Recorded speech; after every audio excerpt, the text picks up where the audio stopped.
Paper फुटी, विद्यार्थ्यांवरील लाठीचार्ज ज्याच्यावरून विरोधकांनी सरकारला घेरलेले।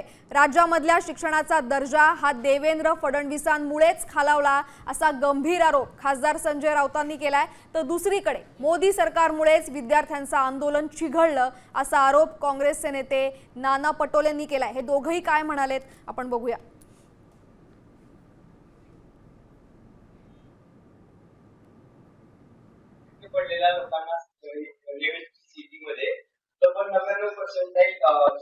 महाराष्ट्र हे कधी काळी शिक्षणाच्या बाबतीमध्ये देशातले सर्वोच्च राज्य, प्रतिष्ठित राज्य, आज महाराष्ट्राचा नंबर सगळ्यात खाली गेला आणि त्याला जबाबदार देवेंद्र फडणवीस। जसं शेतकऱ्यांना त्यांच्या जीवनातून उद्ध्वस्त केलं तसं तरुणांना सुद्धा त्यांच्या जीवनातून उद्ध्वस्त करायचा निर्णय, संकल्प भारतीय जनता पार्टी आणि नरेंद्र मोदी आणि भाजपच्या सगळ्या सरकारने केलेला आहे। शेतकऱ्यांनी आंदोलन केलं तर त्याला आतंकवादी म्हणायचं, आंदोलनजीवी म्हणायचं।